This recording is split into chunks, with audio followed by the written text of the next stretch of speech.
What's up, YouTube? I'm back with games 4 till 6 of the grand finals of the ESL Summer, which took place in Jönköping between Serral and Gumiho.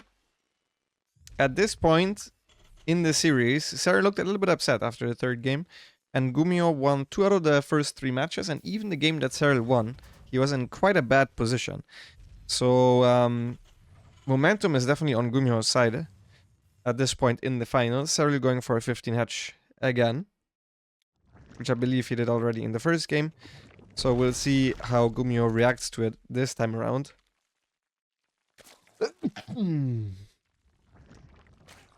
Going for a 15 pool. And this game, I think he did completely gasless. Yeah, that's what he played.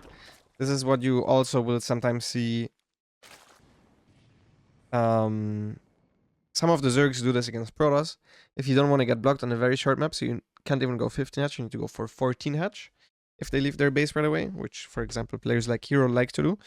And then to compensate for all the money that you lose, initially you go gasless, and then sometimes you have you need to make up more links than usual against things like adepts, but at the same time also your creep is a little more forward than usual.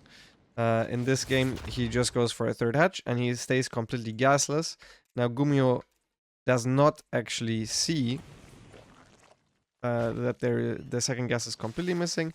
Serral also, in order to actually spend the money that is gaining from all of this gasless shenanigans, is going double inject right away, and then 2 more injects, and then, only then with the 2 extra queens, he starts throwing down some creep tumors, 1 in the main, 1 in the natural, so this creep towards the front, which is very important against Terran, is being started very, very late.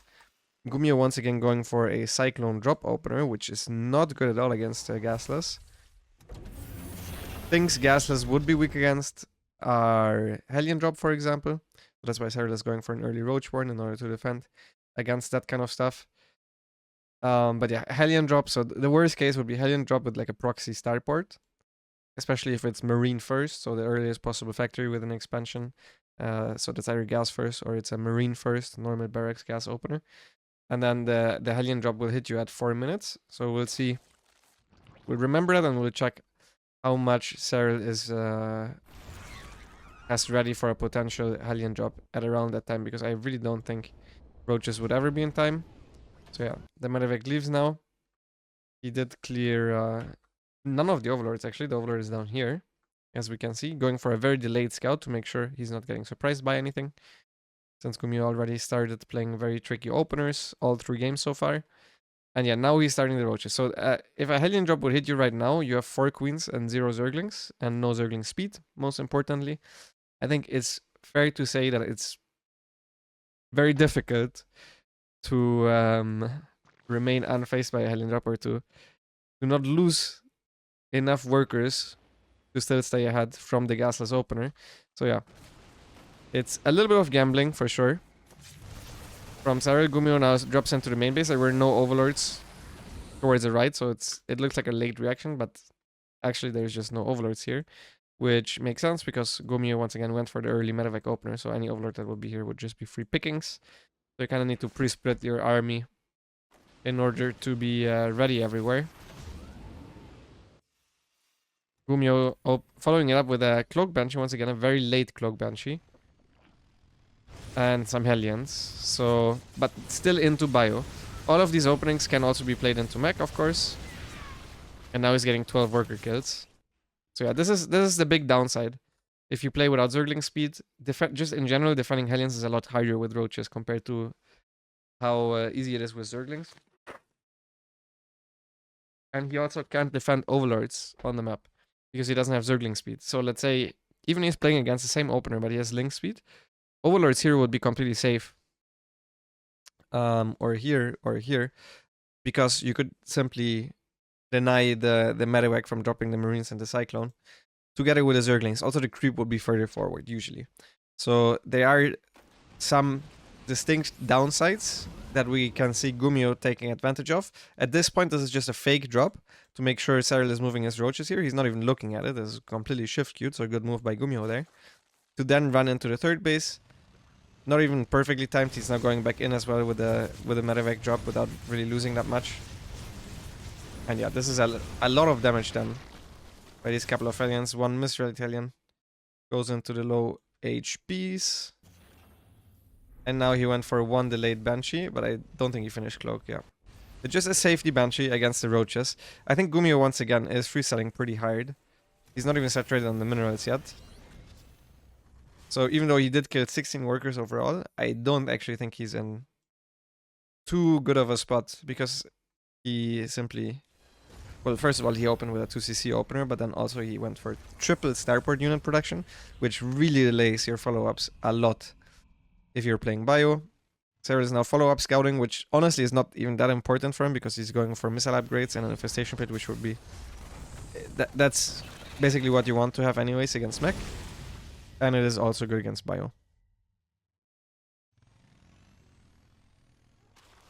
Gumiho trying to clear some creep together with the Hylian Cyclone. This also makes it look a little bit more like it's mech, even though obviously it's Cyclone was left over from the early game. He started up with that just to be safe. And yeah, he's still droning up. Serral going for what we know as the Cave Bob opener. This was first done by Dark, where you go Roach Ravager with a fast hive and you try to rush into lurkers and make some Vipers. We call this the Cave Bob, which is a BTTV emote on Twitch. I suppose now also on YouTube, since I think BTTV is also enabled on YouTube streams. And both players are just messing up units. So the theory is, if you rush your hive this fast, you will have lurkers out and you can then make a couple of Vipers against a tank push. And you should always be safe. What this is very good against is against these committed tank timings, because the Terran can't really push into Roach Ravager Lurker.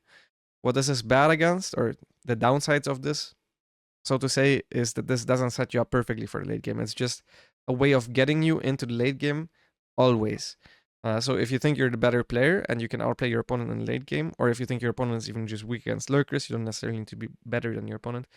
You can play like this, you can also hit timings with this. So you can be offensive. But if your opponent is just good at playing late game and he defends properly, you will notice that Serral is behind in upgrades and he stopped relatively early in the worker count. Another downside is that you usually don't have anything to run by, so your opponent can just make a 4th CC on location, just like Gumiho is doing now. But usually with a normal 3cc opener, this fourth base will go on at like 6 minutes. And then you can still make an orbital on there as well, because you don't have Zergling upgrades and you usually don't have Zergling speed for a very long time. So the Terran can get ahead by getting a 4th CC on location against the style, making very early Ghost. You don't even need to fully max out on bio units. You can go straight into the late game and you're going to be super rich as a Terran. So that's what this style is the weakest against. But it is good if you are just a defensive player, and if you think your opponent is not that good against lurkers, it's also very good. And Gumiho has shown that he's not that comfortable with Ghosts. So it is a very obvious choice for the Zerg to go for against Gumiho, because he obviously also can play mech, and if you open with Roaches against mech with an infestation pit, you're good against any form of mech as well. On top of Serral obviously also scouting, rescouting the entire time. Whether or not this is mech, if he wants to go for something else, like he could even go Swarmos, for example, against certain mech styles. Upon rescouting, or go Roach Hydra Viper if he wants to, or just play normal. Rush Vipers, maybe add Banelings. Even Infestors can be very good against mech. So Roach Ravager Infestor. So now Gumiho is moving out. He waited for a very long time. He mostly just cleared creep, which he did quite a good job with, especially with this Raven. Didn't use as many scans as you usually would need without the Raven.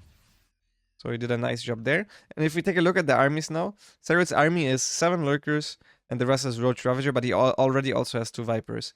And the thing is, Gumiho doesn't have any Ghosts, and he didn't even start the Ghost Academy, even though he has known, even though he has known for quite a while. This is why I don't press V, by the way, because with my repeat rate, you can't actually see it, so I always need to press 1.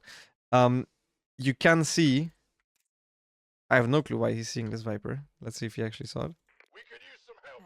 Is this a bug? Okay, I have no clue why. It told me that he saw the Viper. At the very least, he saw double gas here. He knows it's Roach Ravager. It's very obvious that it's Lurkers. Serral already played Lurkers as well in the first game. It should be quite apparent, and I'm very surprised he didn't start Ghost coming. He also has the money for it, and he didn't even start extra geysers. Instead, he's making Marauders, which are not that great against this. So he's still circling around, trying now to maybe deny some bases of Serral. It's actually moving forward. He thinks he can push into this. The first lurkers have sieged. And Serral is transitioning into Ling Bane eventually. If there's Ghost, that's the normal transition, but he doesn't even need to actually transition because Gumiho is not transitioning himself. Now this actually was a very interesting fight, because theoretically the moment you have a bunch of lurkers, he has 9 lurkers, but they're not all here. The moment you have 9 lurkers, you should be completely safe, but he's very out of position with his roaches. He wants to sack them to transition into Ling Bane lurker, into Ling Bane Hydra Viper, Ling Bane Hydra Lurker Viper, something like that, and these roaches are not that good. But since he has so much army supply missing here, this is about 20 roaches, maybe even a couple more, yeah, 22 overall. I think he moved away with all of his roaches. He doesn't have any beef here for those lurkers, nothing to tank for them. So now he abducts a couple of tanks in, but Gumiho realizes, okay, this is not actually that many units. If he actually made a concave here, I think Serral would have maybe even just died, because the last lurker and these Ravagers also would have been caught, but even still, this was still a fine trade for Gumiho. And Serral is now forced to use his roaches defensively, which is what he did not want to do. And they're also just in general not that good against tanks at this point. I have no clue how I just... Okay. My production tab went to the bottom right for some reason. So you can see in the supplies, Serral is still ahead, but a lot of his supply now is roaches, and his lurker count is much smaller than before, so this is very scary for him right now. And it looks really bad for the space in general. He needs to engage now, and that engagement was good enough. He clears it up. He did not start +3 Carapace, while Gumiho did start his 3 upgrades. It's just, eventually you do need Ghost. I have no clue why he's making Vikings. Presumably against Vipers, but 2 Vikings don't do anything against Hydra Viper. You can just abduct them or even kill them. If he had a Ghost transition behind this, and if he just kept expanding very fast, I think he would have been actually in a good spot with how this push went. But in the end, the push got cleared up relatively effectively, and Serral's army is still getting better. It's now 12 lurkers, and Gumiho's army is not getting that much better. Besides, from the extra upgrades that he started, I think Gumiho just played a little bit too slow and overall a little bit too reluctant to get into Ghosts. I think the transition was very slow, and it was not forced to be slow. Obviously, he wanted to do damage, and that's why it was a little bit slow, but he could have just thrown on a Ghost Academy so long ago and then still, at the very least, produce Ghost while he's fighting at the front. Now the first Ghost spawn, but there's 13 lurkers, which means Serral can be aggressive, as there's nothing to clear the lurkers effectively. Most of the tanks also have died, which is very important to note from the offense. I'm gonna turn on the sound a little bit. Hope it's not too loud. Oh yeah, now he's just attacking on both sides. Gumiho going through a choke, and that's pretty much it. Yeah. GG is called, which ties up the series. I think the most convincing game from Serral so far. 2-2, let's get into the next one. Game 3 was on Neo Humanity, and Serral once again went for a 15-hatch opener from the looks of things. Just generally decent if you want to go into those roach follow-ups, and if you want to go into those mind games. In general, it's also pretty good against Gumiho, especially. Gumiho also known to be decent at proxy rexing. He likes to proxy rex every now and again. I think he proxy 3-rex Solar as well in the semifinals in one of the games. So Serral playing safe against that type of stuff. This time going for 0 links and a delayed gas. So yeah. Double inject once again. 2 more queens to catch up to where the normal opener would be, because the queens are obviously earlier than usual, since the hatch and the pool are earlier than usual. Now going for a lair, trying to hide the drone and getting the 3rd hatch down. It would have been very annoying for him if that one did not actually manage to go down. But it did.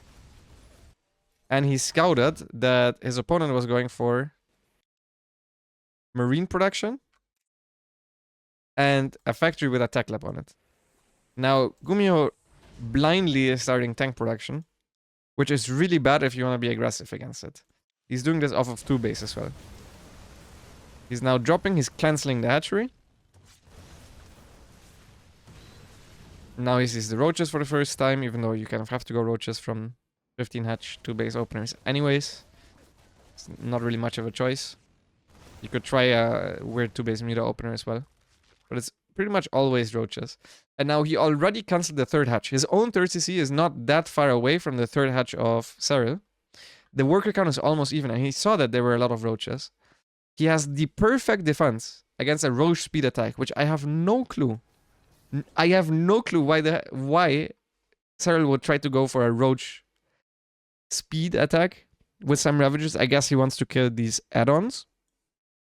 I think that's at the very least his plan, and then drone behind it. It's a very awkward build, but especially against early tanks, it should never work. So now Gumiho sees that there's roach speed on those roaches. And I understand that this hatch is very close to him. But what he does here is such an obvious mistake, to be entirely honest. The moment he scans this, he sees there's 3 Ravagers. He already knows these roaches have speed and they're on creep. He sees 2 queens, one of which has a transfuse. You need to instantly unsiege these tanks, run back with the marines. You will take some losses, but you need to save the tanks, at the very least. His opponent is basically all-inning him, and he has the perfect tools to deal with it. He already has 2 tanks. Imagine just 2 tanks being sieged up here, and 60 marines. He could even save his add-ons. Serral would need to go back and play the game from behind. Instead, he's trying to do the push that he was planning on doing, and he gets completely wiped. And even though the Liberator is doing fantastic in the main base, he just doesn't have any units on his side of the map. So Serral goes in with 3 Ravagers, kills the first tank, the second tank sieges, still in range of Corrosive Biles. So now Serral can once again go forward, Corrosive Bile it, this time with all of the Ravagers. And GG is called, and this game was... It could have been so much more. If Gumiho didn't attack, this game could have been so much more. If I'm being entirely honest, like, he invested a lot into the push, so I understand that he really did want to push. His E-base were late and his barracks was late. But his opponent is roach all-inning. He also doesn't have any upgrades. His opponent has only 1 extra queen and very little creep spread to speak of. If he sieges the tanks here, let's say, or here somewhere, the roaches would need to go maybe here. I mean, you need to be somewhere where it's difficult for the Ravagers to access it. You can do some fake pressure to distract for the Liberator harass. But overall, attacking with the information that he had, for me, is a really weird call. I think it would have been much better to maybe skip a little bit on the Marine production. He also has 4 Marines in the queue here, by the way, which is pretty sick. In order to go for an earlier stim, maybe lift this barracks, make an extra one here, make an extra barracks here, make an extra reactor here, so you have 3 barracks with stim production and 2 reactors on the way, and then you make 1 more reactor and you play like that. I think that would have been for sure the correct call, given what Gumiho knew as well. This was not a... He ran into the roaches blindly. He saw Serral was running across with speed roaches. So yeah, sadly for him, he thought it was just a fake. He thought he had enough units to still push, and he got punished for that mistake, which gave Serral the lead. So it's 3-2 at this point. Let's get into the last one. Game 6, surprisingly, took place on altitude. And the reason this is surprising is because that means that Serral picked 2 maps. 2 maps that are not altitude before he actually played the map. Which is quite funny, to be honest. And yeah, that basically means Serral would rather play Babylon than altitude. I know he's not used to playing the map that much, but yeah, he seems to really dislike it. Went for a 14 Overlord this game. And then a 16 pool. I know Ragnarok always goes for 14 Overlord. I'm not sure that this might have just been an accident. I honestly don't think it matters much. I've tested it, and the 14 Overlord was a little bit worse when I tested it. But it honestly doesn't make a big difference. Ragnarok does it pretty much every game, I think, so it cannot be that bad. So yeah, Gumiho going for a CC first, and Serral going for a 16 pool with 6 links. This is the safest possible opener. He knows he's on a map that favors him, and Gumiho has shown in the past that he likes to proxy Rex on this map. I think CC first is the very obvious mind game, so if I was Serral, I would have never played this, because if Gumiho The last time he plays Altitude goes for proxy 3 Rex. I know he also, against Mine Kung Fu Cap on this map, played a proxy 3 Rex. Then maybe it wasn't even Kung Fu. Maybe it was something else. Either way, I would have been really surprised if he went for proxy Rex, especially since Serral went 15 hatch. 3 games already out of the 5 games. Serral playing it super safe though, being up a map and probably still as confident as ever, decides to go for it, and this is the absolute worst case scenario for him. It is a CC first. Gumiho has the wall on the high ground. These Zerglings should have tried to kill the SCV, but they don't actually get it, and he even loses a couple of Zerglings. Gumiho is trying to maximize the amount of Zerglings that he's gonna kill, so he's chasing these first. And this is awful for him. It's no... For Serral, that is. This is an awful start. It doesn't really get much worse. The only saving grace that is for Serral here is that Gumiho is trying to play a super safe opener again with a super fast Banshee. And he got a worker kill here. But it's a terrible opener in general. He even went for a quick speed afterwards. And that just makes it even worse. It's not like he's going gasless like he did with the 15 hash all the time. Gumiho with another wild opener where he gets a cloak super early and then goes Viking into what I assume to be one Banshee at the very least. I remember he played mech this game, so it's gonna be multiple units. He actually cancels the cloak and goes for Viking into Raven into mech. Also very wide, gets a scout, sees there's a lair on the way. Knows at least he's not getting Roacholent, which is what he scouted for, because he would have needed to cancel a Raven and then make a Banshee in that scenario. Making sure that he also doesn't let a Zergling in. If a Zergling gets in here and he sees that it's mech, will be quite good for him. Serral now finally opening with the Baning Nest. And this time it is actually mech. His openers in the previous games would have all been way better against what Gumiho is doing right now. But the one game where Serral finally bought into Gumiho being a pure bio player, he is getting surprised by Gumiho playing mech. And this game became very, very interesting because of it. Because Serral even started the melee upgrades, and now he finally gets the scout. And there's also a massive run by with the Hellions. This queen was super clutch. If this queen was not on the ramp, things would have gotten a whole lot worse, but already is losing a lot of mine time and he's losing a lot of Zerglings. So this is a very good start for Gumiho, who had already a build order win, so now he's miles ahead. If this was bio, Serral would be proper dead. But with mech, it can be very difficult to finish games. Especially on Altitude, because Altitude is a massive map. He's now also making a medevac to drop. And then the rest of his army will be mostly Hylians and Cyclones, trying to poke at the front. He's already transitioning into tanks, which I really like, quite early. So with this lead, he now can think about... Basically, if you're playing mech and you have a lead, there's a bunch of stuff you can do. You can try to gain map control and win in the long run by outmining your opponent with mass Cyclone Hellion. Just constantly trading, expanding. That's number one. Second thing you can do with the lead is you go for a timing. He already has double armor. He can try to hit a 2-2 timing with a shit ton of tanks and hopefully hit before the Zerg gets Vipers. But even if the Zerg gets Vipers, you try to split your army well and attack with mass tanks, trying to deny bases. And then the third, and this is by far the best option, and I think any mech player that doesn't do this is actively trolling, because this is by far the best thing you can do with mech, is you just add Ghost after 5 factories. You get 5 factories, you expand, and then you play Ghost mech. As a Zerg, this is infinitely harder to deal with than any other form of mech, but we know Gumiho doesn't really like Ghost, so he has his own style of mech, which is an option that I didn't even really know existed, which makes this very exciting, this game. He goes for the fourth option. He now drops Hellbats. I think Hellions usually are better. I don't think he necessarily need to morph those into Hellbats, because they then can't chase the drones around. And yeah, he's already starting to add Thors. And you might be wondering, why is he adding Thors?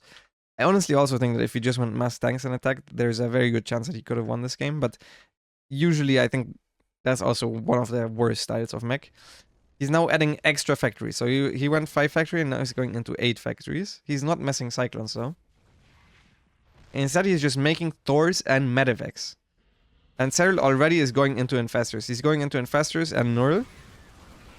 which presumably is really good against what Gumiho is doing because he's making Thors early on. So yeah, Serral now sacrificing this base. He realized, okay, his opponent got into a good spot. Sieged up nice and early.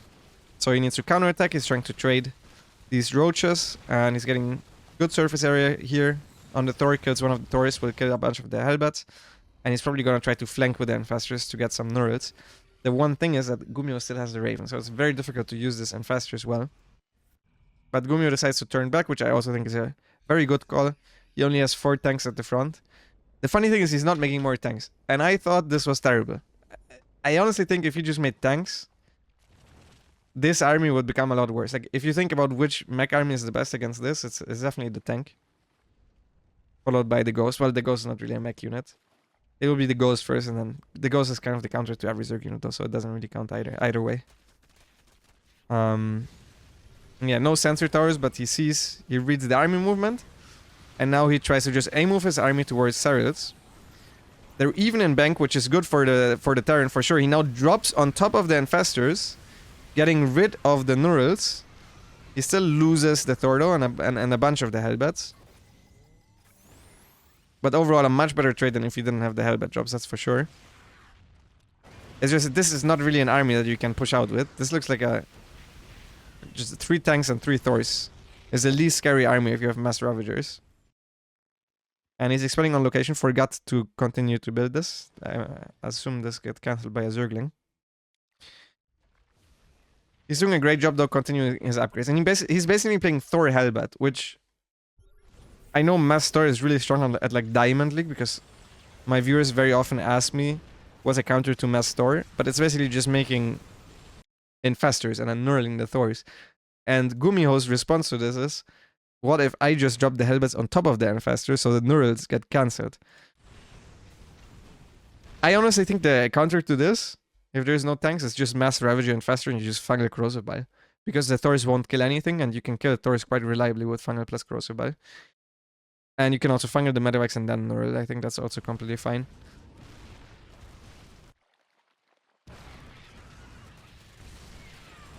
Zergling's trying to kill the Thors. The +3 plating wasn't quite done yet, so they did a good job. Forces another scan. Also, this base got cancelled. Gumiho's now remaking it. Also realizes that sensor towers are actually good, and you should always get them. And now he takes a fight here. I want to take a look at every single fight, because this is basically new to me. I haven't watched these fights, so I want to see who's winning the fights and why they're winning the fights. So Gumiho now dropping 10 Hellbats with 5 Medivacs on top of Serral's army, and he has a good concave with the Thors. There's absolutely 0 tanks here. So we can see Ritsu's lost-wise, this is pretty even. With the mech, usually you really do not want to go for even trades. But Gumiho was in a fantastic spot early on, so that's why even trades can still be okay for him. So yeah, this trade was slightly better for Gumiho. Another small run by here, as Gumiho absolutely leaves nothing at home as well. I'm not sure if he's just F2ing around all the time. This Thor is stacked, by the way. And now he's dropping Thors on top of the Ravages together with the Hellbats. It's still, there's nothing to tank here now that the Hellbats are dead. So it's Thors only against Ling Ravager. Thors themselves, if you let them fight 1v1 against Ravagers, they do really well. But if you just cross a battle and then you run around, Thors all of a sudden don't do that well against Ravagers anymore. Gumiho has this space right now, but he needs to think about where he will take the next space for sure. Very soon. Now, a quintuple Thor drop to cancel the base. Since there's no Hellbats left anymore, you figured, okay, I might as well bring all the Thors here. You can't Fungal Bile Medivacs, they're too fast. It's very easy to dodge. So Serral is not trying for it. You also can't Nurl Medivacs where there's units inside, because that will be broken. So yeah, Gumiho gets out of there. He knows that Serral knows where his army is. And now he finally made tanks again. And now he does the... I'm not sure how to phrase this. So Gumiho at this point is in a really good spot still. He's even in terms of bank. Basically, he has much less gas in the bank, but that's not the absolute worst thing that happens, and it's because of these guys, which I'm going to talk about in a second. But he just has the better army. He has 8 tanks and 8 Thors against just Roach, Ravager, and Faster. And he doesn't have that many Hellions, which means his actual army is really big. Now, against Roach, Ravager, and Faster, there's one unit that counters all Zerg units, but in particular this unit composition as well, because you can EMP the infestors and then you can snipe. And then there's nothing left to cancel the snipes because these units are slow, they attack slow, and they don't have AoE like Banelings do.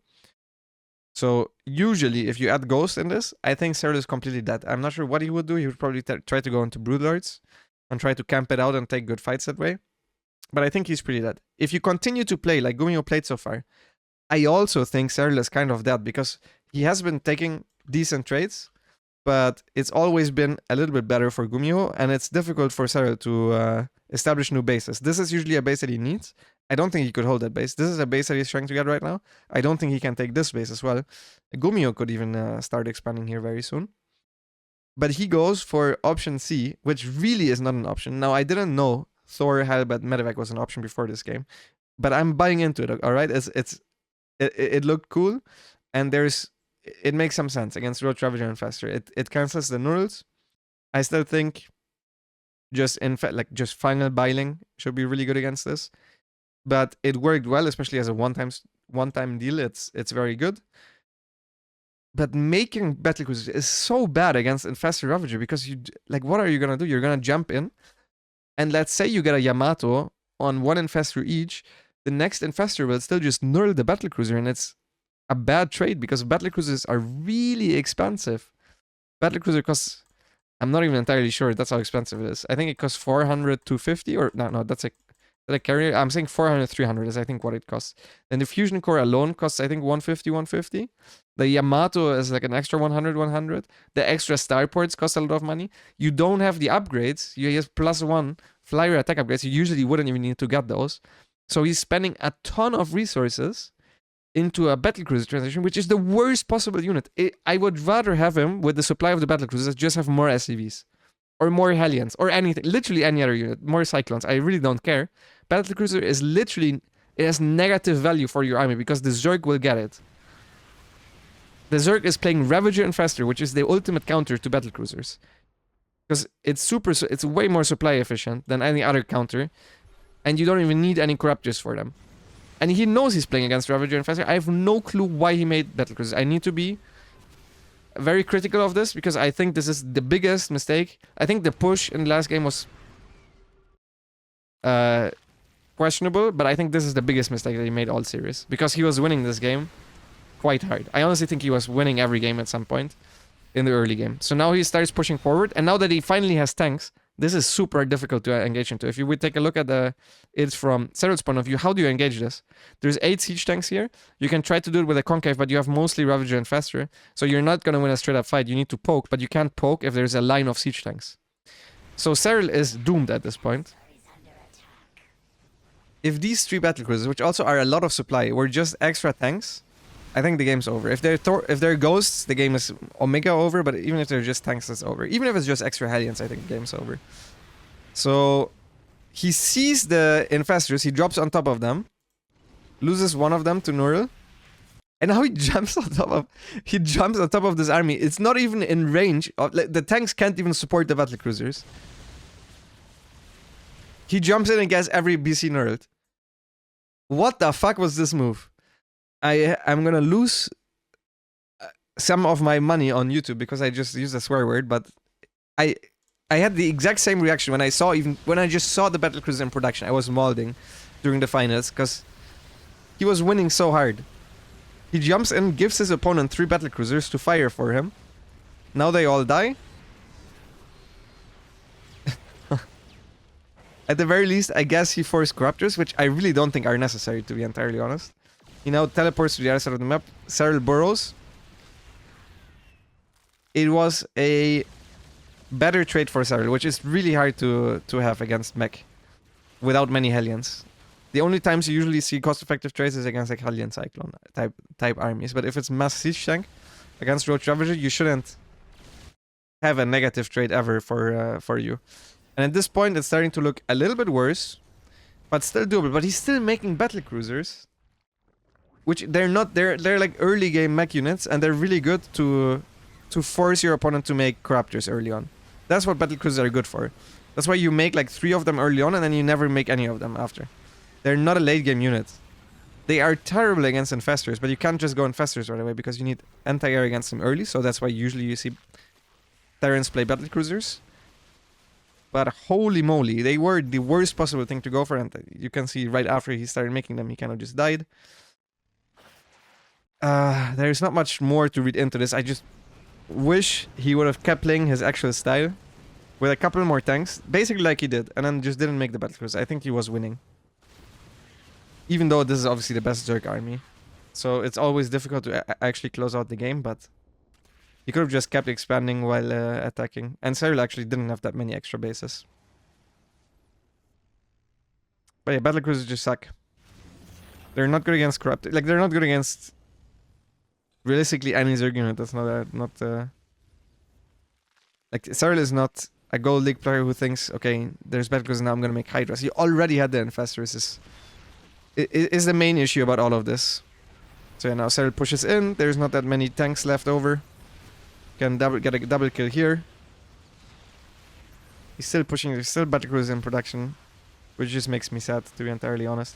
They're doing some counter damage now. At this point, to be honest, the only chance that Gumiho has at winning this game is you save up all your battlecruisers, which is 5, and then you teleport on top of the spires and kill them. And even then, you're probably still gonna lose to Infestor Ravager, but he doesn't have any other winning conditions anymore. So I understand that now he's making more battlecruisers, but making them to begin with was somewhat of a throw.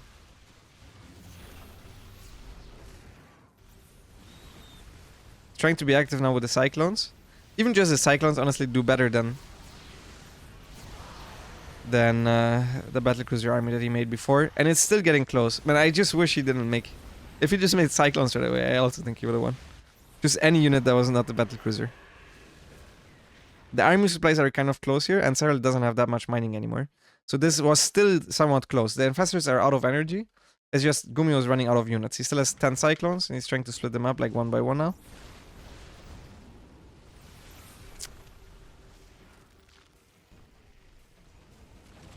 I don't even remember the end of this game being that close. GG, as Serral crowns himself the DreamHack, no, not the ESL Masters Summer champion. I was mentally checked out when watching this when he made the battlecruisers, because I personally was upset, offended that Gumiho didn't make Ghost. But I understand that he has his own style, and it was working decently. I mean, you're not really supposed to trade evenly with mech, but as long as you keep expanding quickly and you have a good early game like he did, it looked okay. And then he made some tanks, and then it looked really promising. Like, it looked like, okay, he was just gonna win the game because Serral can't engage it. And then he just gave Serral 3 battlecruisers and spent a ton of money on these battlecruisers. Overall, though, Gumiho played a fantastic tournament. He played really well. He even out-multitasks Serral at some points of this grand finals, like he did on Ancient. He got worker killed so many times in the early game. He played his own brand of StarCraft. He had a very weird opener literally every single game. And he was just a couple of decisions away, honestly, from having a great chance at becoming the champion. It's always a different thing to actually close it out since he was 2 games away, but let's say he didn't do the attack on Neo, he would have been far ahead. Let's say he just made some ghosts on Royal Blood, if you remember that game, or if he didn't just keep making his 5th base on location and kept getting it cancelled, he was so far ahead there as well. In this game, if he made ghosts, or if he just kept making normal mech units and not BCs, he also was winning. He was, honestly, every game he lost, he was winning at some point, I think. Besides the Babylon game. Even on Babylon, he got a lot of damage done. Not sure that he was ever winning there.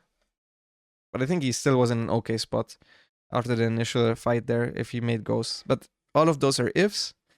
And all of those are ifs and buts. But overall, a very good finals. We went into this thinking, okay, Serral is gonna go 4-1 because he usually gives one map. But it was actually a very competitive finals.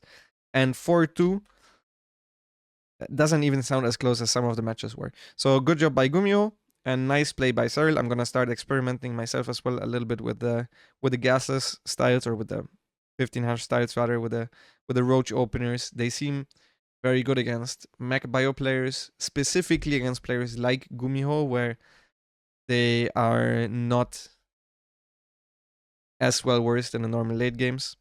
So then the cave bob itself, so Roach into Lurker, becomes very strong as well. Definitely very interesting and something fresh. I think from both sides, not even just from Gumiho. Serral playing different openers basically every game as well, which I think we should also respect. And yeah, thank you guys for watching. If you enjoyed this type of content, please let me know in the comments. If you like any other series that you'd like to have analyzed, feel free to tell me. And I'll see you guys in the next video. Bye bye.